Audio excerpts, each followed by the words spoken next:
हालांकि 100 साल की आयु करने वाले हम कोई नहीं होते किसी के, वो सबके कर्मों के अनुसार, जीवनचर्या के अनुसार, दिनचर्या के अनुसार होगा। हम डर जाते हैं और फिर ऐसा लगता है कि हम जो करें छोड़ो, जब सब बर्बाद होना ही है तो करके क्या फायदा। तो फास्ट फूड, जंक फूड, ये सब जो है ये आपके हेल्थ को खराब करने के लिए इंट्रोड्यूस किए गए।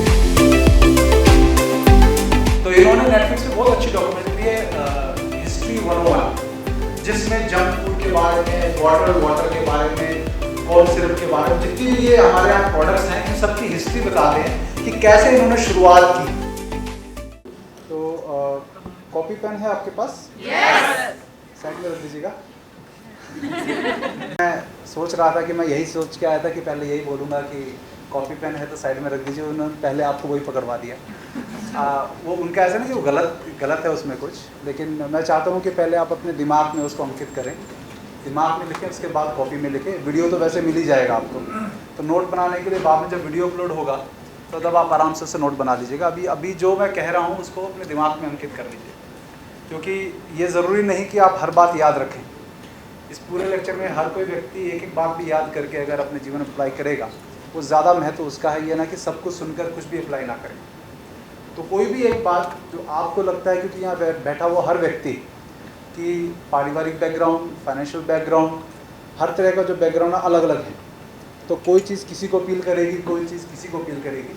तो उसके हिसाब से दूसरा व्यक्ति को हो सकता है जो फ़ायदा करे वो आपको ना करे, तो इस हिसाब से आपने इस बात को सुनना है।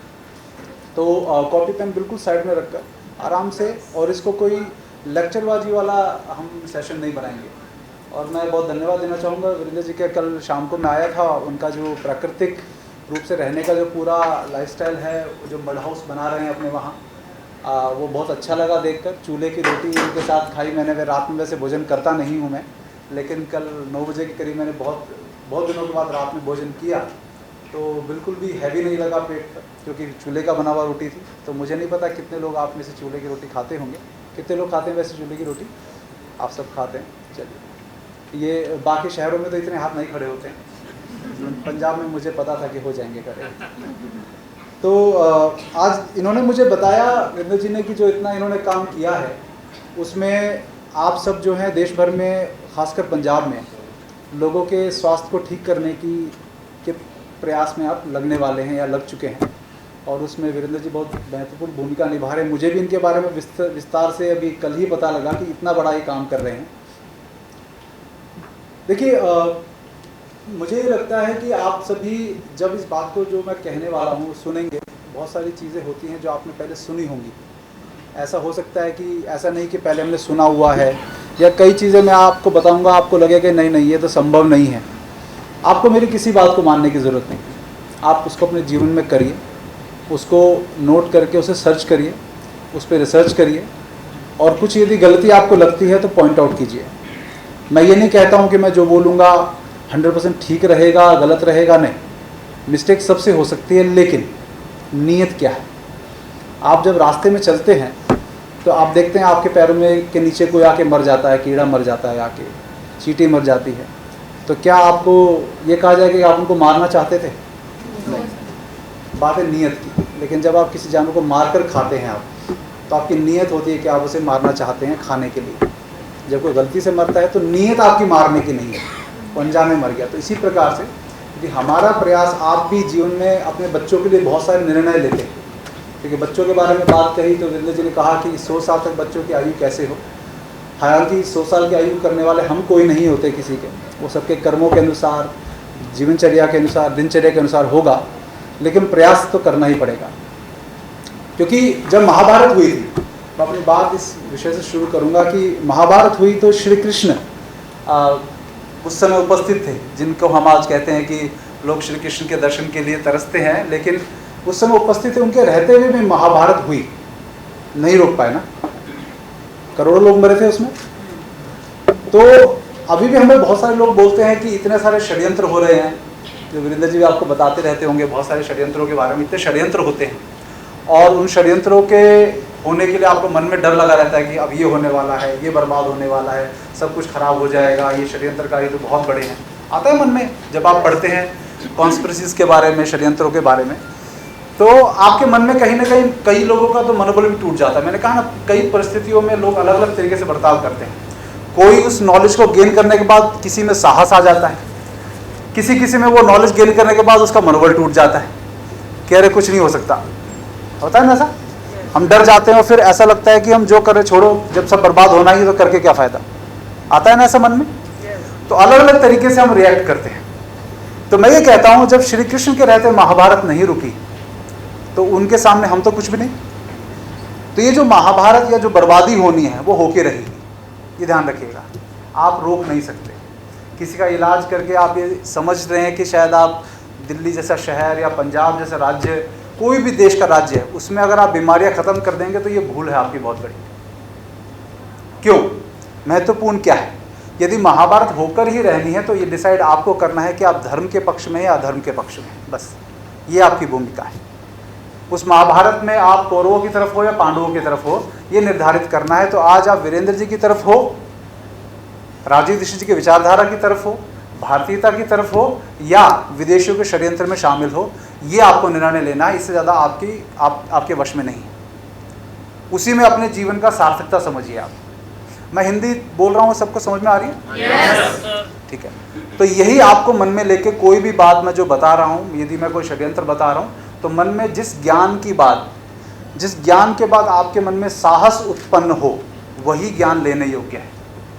जो ज्ञान आपको कमज़ोर, डरपोक बनाए, जिसके बाद आपके मन में आप सावधान होना सीख जाए, अच्छी बात है। लेकिन यदि डरना शुरू हो जाए आप, तो समझ लीजिए ज्ञान देने वाला और उस ज्ञान में दोनों में कोई प्रॉब्लम है। तो जो मैं आपको जानकारी दूंगा उसको अपनी स्ट्रेंथ बनानी है आपने, अपनी कमज़ोरी नहीं, कि बहुत काम बाकी है। देश को बर्बाद करने वाले, दुनिया को बर्बाद करने वाली शक्तियाँ पूरे ज़ोर शोर से लगी हुई हैं, तो हमें भी ज़ोर शोर से लगना है जो हम बचाने के लिए कर रहे हैं। ये सोचकर चैन से नहीं बैठना है। तो मैं प्रेजेंटेशन नॉर्मली मैं बनाता नहीं हूँ, मैं प्रेजेंटेशन के साथ लेक्चर देता नहीं हूँ कभी, और लेक्चर में वैसे देता भी नहीं, मैं बातचीत करने में ज़्यादा यकीन रखता हूँ। लेकिन प्रेजेंटेशन मुझे आज इसलिए बनानी पड़ी, मुझे लगा कि शायद कुछ आप लोगों को लगेगा कि कुछ सिस्टमेटिक तरीके से काम करने वाले लोग आए हैं। हालांकि मैं हमेशा जब सामने ऑडियंस बैठी होती है उसके हिसाब से मुझे क्या बोलना है मैं डिसाइड करता हूँ। मैं कभी लिख कर या नोट्स बना के नहीं लाता कि मुझे क्या बोलना है। लेकिन आज मुझे कुछ मन में था, मुझे लगा इनकी ऊर्जा अनजाने में मुझ तक पहुँच रही थी। ये कुछ अच्छे, बहुत सारे लोगों को मुझे ज़ीरो से शुरू करना पड़ता है, षड्यंत्रों के बारे में, टीकाकरण के बारे में।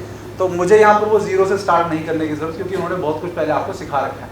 इसलिए मुझे लगा कि मैं उससे आगे की कुछ बात बताऊं, और शायद हो सकता है कि सेशन भी शायद जो भी 2-3 घंटे का होगा, तो उसमें आपको कुछ इंटरेस्टिंग तरीके से कुछ वीडियोस के द्वारा मैं बता पाऊँ। इसके लिए टेक्नोलॉजी का सहारा मुझे लेना पड़ेगा। तो ये हमारी संस्था है गोंदली परिवार, जिसमें हज़ारों लोग, जैसे आप लोग जुड़े हुए वीरेंद्र जी से, ऐसे ही उसी उद्देश्य को लेकर हम लोग भी जो है हज़ारों परिवारों को जो है उनकी दिनचर्या को सुधारने का पूरा लाइफस्टाइल सिखाते भी हैं, और बच्चों को जो है उस तरह से बड़ा भी करते हैं। तो ये राजीव भाई की कृपा है, जिनका चित्र आप यहाँ देख रहे हैं। 2011 में इनको पहली बार सुना था। 2011 में सुनने के बाद जिस मल्टीनेशनल में काम करते थे तो वहाँ पर मेरा वज़न 100 किलो के लगभग था। तो मैंने इनको सुनने के बाद अपना जीवन जो है पूरा यूटर्न किया, और जो खुद जब मुझे कोई मान लीजिए खाने में चीज़ अच्छी लगती है तो मेरा मन करता है कि मैं 10 लोगों को और खिलाऊँ और उनको पूछूं कैसी लगी। होता है ना ऐसा, कई लोगों को मन करता है कि मुझे कुछ अच्छा लगा, मेरे साथ कुछ अच्छा हुआ तो सबके साथ मैं वो साझा करूं। ठीक वैसे ही जब वो ज्ञान ने मुझे लाभ दिया तो मैं निकल पड़ा देश भर में इस विषय को बताने के लिए, सहज भाव से, किसी संस्था के अंतर्गत नहीं, कोई राजनीतिक पार्टी के अंतर्गत नहीं, किसी फंडिंग के तहत नहीं, सिर्फ एक अकेले के दम पे निकल पड़े हम। तो आज 11-12 साल बाद हमें लगता है, मेरे मित्र यहाँ मोगा के अमनदीप भाई हैं और नवदीप भाई पीछे बैठे, हाँ, तो ये मोगा के मेरे 10 साल पुराने साथी हैं यहाँ के। तो ऐसा नहीं कि मैं मोगा पहली बार आया हूँ, हमने एक साइकिल यात्रा की थी हुसैनी वाला से लेके इंडिया गेट तक लगभग 2017 में। तो यहाँ पर अमनदीप भाई ने और उन सब ने व्यवस्था की थी, यहाँ पे एक रात रुके थे हम लोग। तो ये हमारे साथी यहाँ पर हैं। तो इन्होंने हमें देखा है कि हमने कैसे धीरे धीरे एक सीढ़ी चढ़कर जो है लोगों तक ये जानकारी पहुँचाई है। तो आज जितना आप लोगों के बीच में इन्होंने मेरे बारे में परिचय दिया है, वो परिचय मैं मानता हूँ कि वो परिचय राजीव भाई के कारण है। हम तो केवल उनका बनाया हुआ प्रसाद बांटने में लगे। प्रसाद, रॉ मटेरियल पूरा उन्होंने इकट्ठा किया, हम तो केवल पका के बांटने, तो बांटने वाले का भी लोग सम्मान कर रहे हैं। तो इस सम्मान के असली हकदार हमारे राजीव भाई हैं। तो मैं चाहूँगा कि राजीव भाई के लिए हम सब लोग एक बार ज़ोरदार ताली बजाएं कि और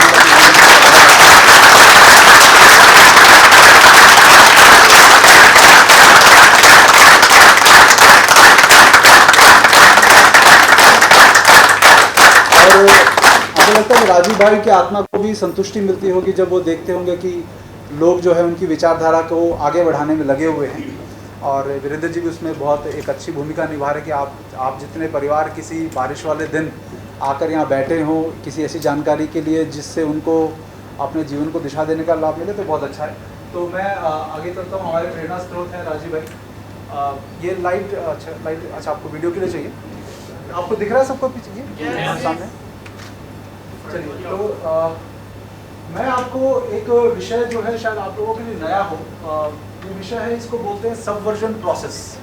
तो ये सबवर्जन प्रोसेस के बारे में मैं आपको बताना चाहता हूँ कि आप जो काम कर रहे हो, कि सिर्फ वो चिकित्सा आप कर रहे हो, लोगों के जंक फूड बंद करवा रहे हो, नेचुरल लाइफस्टाइल करा रहे हो, वो उसका बेस कहाँ है, क्यों ज़रूरत है उसका एक जब तक आप बेस आधार आपको समझ में नहीं आएगा, आप और ज़ोर शोर से इस काम में नहीं लगोगे। हमें समझ में आता है, इसीलिए वो जो एक ताकत है, वो प्रेरणा है राजीव भाई की, वो हमें पुश करती रहती है कि शांत नहीं बैठना है। मेरे घर वालों को मैं बहुत कम शक्ल दिखा पाता हूँ, मेरे परिवार वाले, क्योंकि मेरा प्रवास ही रहता है हमेशा, कभी यहाँ कभी वहाँ। लोग बोलते हैं कि कमाने के लिए निकलते हो या बस ऐसे ही निकलते रहते हो। तो मैंने कहा कि हम लोग कुछ देखने निकलते हैं।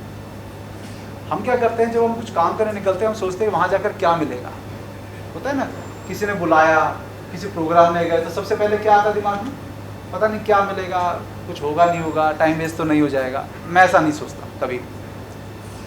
मैं ये सोचता हूँ कि जब हम लोग, क्योंकि रविंद्र शर्मा जी हमारे जीवन में रहे, राजीव भाई भी उनको सुना करते थे, उनसे ज्ञान लिया करते थे। अब तो इस दुनिया में नहीं है, आदिलाबाद में रहते थे। वो हमेशा एक बात कहते थे कि ज्ञान जो है ज्ञानियों को ही दिया जाता है, मूर्खों को कोई ज्ञान नहीं देता। अगर आप किसी के पास जाके कहेंगे कि जी मुझे आपसे नॉलेज देनी, वीरेंद्र जी आपको नॉलेज देने में लगे हुए हैं, आप कहो जी मुझे तो कुछ नहीं आता, तो कहते कुछ तुझे नहीं आता तो मुझे भी नहीं आता। जाओ, कहेंगे नहीं, उनको लगेगा कि ये मेरे ज्ञान के साथ न्याय कर सकता है, तो ही वो आपको देंगे। तो आप कुछ देखने निकलोगे तो आपको कुछ दिखेगा, और आप कुछ भी देखने निकलोगे तो आपको बहुत कुछ दिखेगा। इस भावना के साथ आपने जीवन में अपने कभी भी इस देश में टूरिस्ट की तरह घूमना बंद कर दीजिए। आप लोग क्या करते हैं, होटल बुक कराते हैं, ये कराते हैं, वो कराते हैं। तो जिस दिमाग के रिलीफ के लिए घूमने निकल रहे हैं, उसके इंतज़ाम में आपको इतना टेंशन हो जाती है कि वो रिलीफ किसी काम का नहीं रहता। तो जब आप भारत में निकलते हैं तो आप लोग क्या करें, अपने भारतीय होकर अपने देश में निकलना है, टूरिस्ट बन के नहीं निकलना है। ये टूरिस्ट का जो एटीट्यूड है ये अलग होता है, एक व्यक्ति जो यात्री होता है उसका एटीट्यूड अलग होता है। तो अपने देश में अपने देश वाला बन के घूमिए, विदेशी बन के मत घूमिए।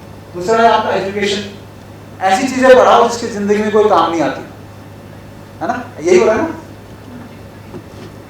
ऐसी चीज़ें पढ़ाओ जो आपके जीवन में कभी काम नहीं आती। A+B² पढ़ाते रहो ज़िंदगी भर, किसी के काम आएगी जो इंजीनियर बनेगा, लेकिन सबके काम तो नहीं आने वाले। तो एजुकेशन को बर्बाद ऐसा कर दो कि एजुकेशन की वजह से व्यक्ति जो है वो गुलामी सीखे। एजुकेशन क्यों पा रहे हैं, जॉब करने के लिए। एक अल्टीमेट एम यही तो रह गया ना, जॉब करनी है। तो आपका एजुकेशन का एम क्या बना दिया गया, सिर्फ ये है कि आप नौकरी करना चाहते हैं, खुद का कुछ नहीं। तो और भी बहुत सारी चीज़ें, ये बहुत लंबा चौड़ा तो मैं 2 घंटे इसी पे बोल सकता, लेकिन मैं आपके पॉइंट तक पहुंचने के लिए इसको कर रहा हूँ। कल्चर, फॉल्स हीरोज और रोल मॉडल्स आपके सामने खड़े किए जाएंगे, जिन लोगों को आप आदर्श के रूप में देखें, ऐसे झूठे लोग खड़े किए जाएंगे आपके सामने कि जिनको लगेगा अरे वाह ऐसा बनना चाहिए, बाद में पता लगेगा उसको धराशायी कर देंगे। तो आपके अंदर जो एक उस व्यक्ति के लिए बना था कि मुझे तो ऐसा बनना है, वो पता लगा वही शुरू से झूठा था वो, तो आप क्या कहेंगे, अरे आज तो सब बेकार होता है ना सर जी, आजकल तो किसी पे विश्वास करना मुश्किल है। तो आप क्या करेंगे, जो सही लोग भी होंगे उस पर विश्वास नहीं करेंगे। तो आपको आपके दिमाग के साथ ही खेल खेला जाता है, ठीक है ना। इसके बाद आपका आता है लॉ एंड ऑर्डर है, सोशल रिलेशंस है, सिक्योरिटीज पे बहुत सारी बातें बोल सकता हूँ। इसमें मैं एक बात बोलना चाहता हूँ, ये बहुत लंबा चौड़ा टॉपिक है। नीचे वाला लाइफ, फैमिली और सोसाइटी। अब आपका टॉपिक आएगा हेल्थ। ये हेल्थ आएगा, रेस, पॉपुलेशन, लेबर। तो मैं ऊपर फैमिली और सोसाइटी के बारे में थोड़ा सा बताऊंगा कि आज क्या हो गया है कि अंग्रेजों के कारण जो प्रॉब्लम्स हम खुद सॉल्व करने के योग्य थे अंग्रेजों से पहले, पंचायत कोई प्रॉब्लम हुई, पंचायत ने आपस में सुलझा लिया। गांव में कोई दिक्कत हुई, पति पत्नी का झगड़ा हुआ, भाई भाई का झगड़ा हुआ, चोरी हो, कुछ भी हुआ, पंचायत क्या करती थी? सुलझा लेती।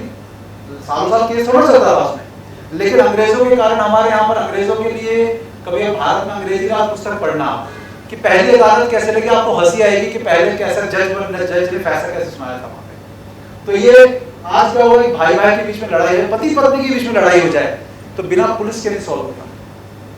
विवेक खत्म कर गया ना। अगर आपका मेरा झगड़ा हो गया सड़क पे तो हम दोनों इतना विवेक नहीं बचा कि हम आपस में सुलझा लें, हम पुलिस को फोन करेंगे। कहते हैं अरे 100 नंबर पर फोन लगाओ, आजकल तो वीडियो दुनिया भर के आते हैं, बताइए ना। तो इतनी बुद्धि हमारी हर दी गई है कि हम लोग छोटे छोटे इश्यूज को खुद सॉल्व नहीं कर सकते। तो ये उसी साइकोलॉजिकल सबवर्जन का प्रोसेस है जिसकी वजह से हमारे साथ ऐसा हो गया। ठीक है, और इसके बाद आता है आपका हेल्थ। अब हेल्थ में आता है आपका स्पोर्ट्स, मेडिकेयर और जंक फूड।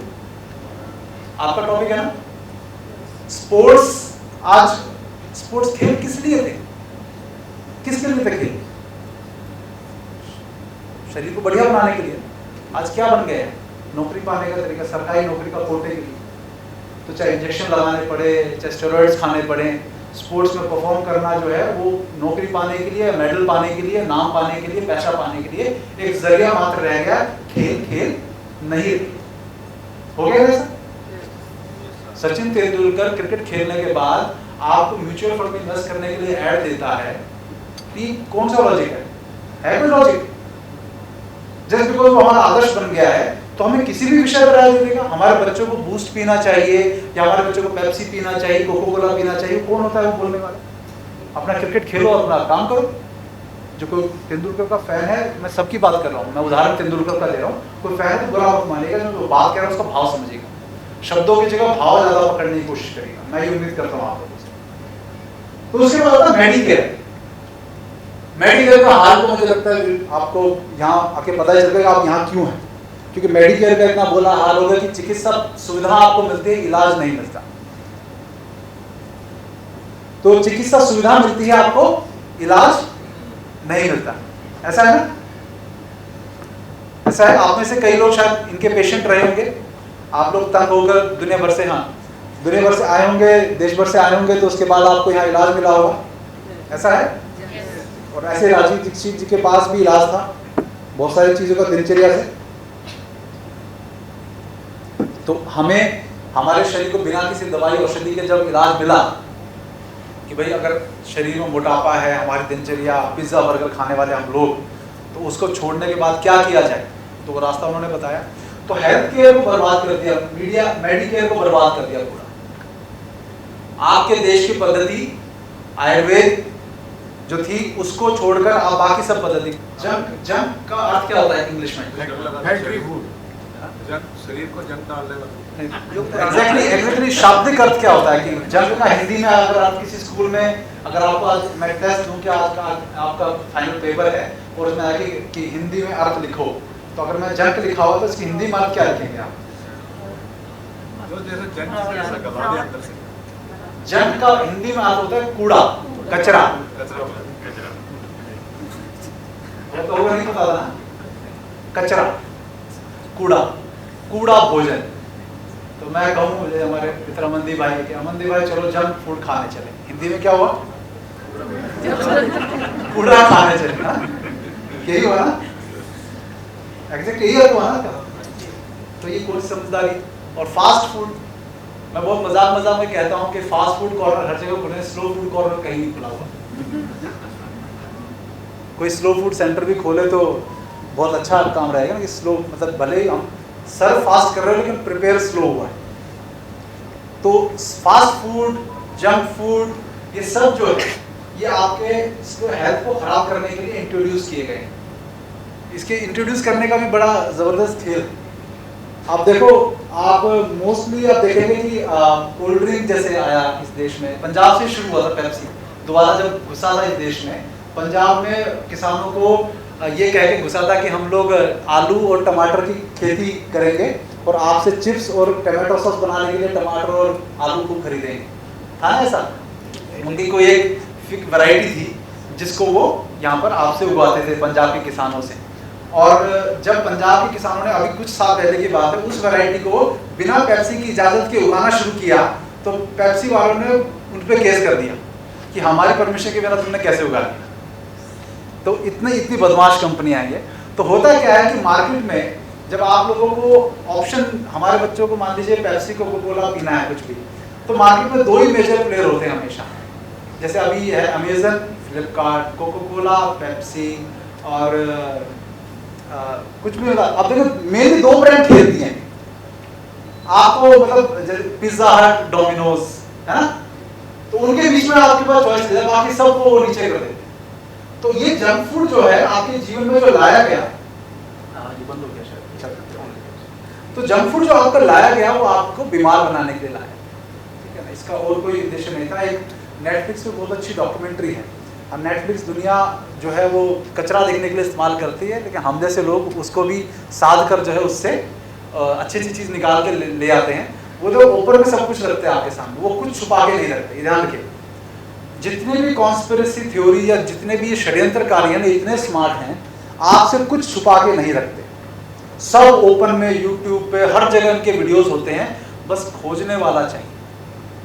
तो इन्होंने नेटफ्लिक्स पे बहुत अच्छी डॉक्यूमेंट्री है हिस्ट्री 101, जिसमें जंक फूड के बारे में, बॉटल्ड वाटर के बारे में, कॉर्न सिरप के बारे में, जितनी भी ये हमारे यहाँ प्रोडक्ट्स हैं इन सब की हिस्ट्री बताते हैं कि कैसे इन्होंने शुरुआत की, कहाँ से शुरुआत हुआ।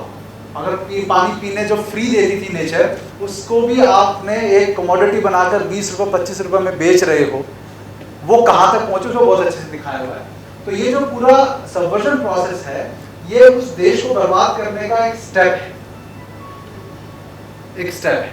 तो आप लोग अपने आप को धन्यवाद दीजिए कि आप लोग एक ऐसे, जो मैं बताया धर्म के पक्ष में, एक ऐसे काम को आप करने में लगे हैं जो इतना बड़ा है कि जो आपके देश को बर्बाद होने से बचाने की एक जिसमें भूमिका बनने वाली। तो छोटा काम नहीं है। तो मुझे इतनी भूमिका बताई, उसकी इसलिए बताई कि ऊपर के स्टेप भी इसलिए बताए कि सीधा सिर्फ जंक फूड बता दो आपको पता नहीं चलता कि इतना महत्वपूर्ण। तो आपको देश को बर्बाद करने की पूरा ये साजिश चल रही है, जिसमें ये जंक फूड को या मेडिकेयर को अगर आप सुधार पाते हो, इलाज करने के लोगों को पैसे बचा पाते हो, तो बहुत बड़ा काम आपका हो जाएगा।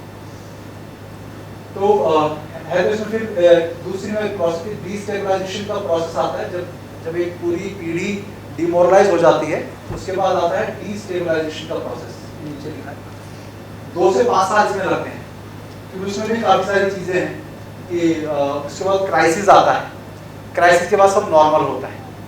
तो अभी इस समय क्राइसिस का टाइम चल रहा है।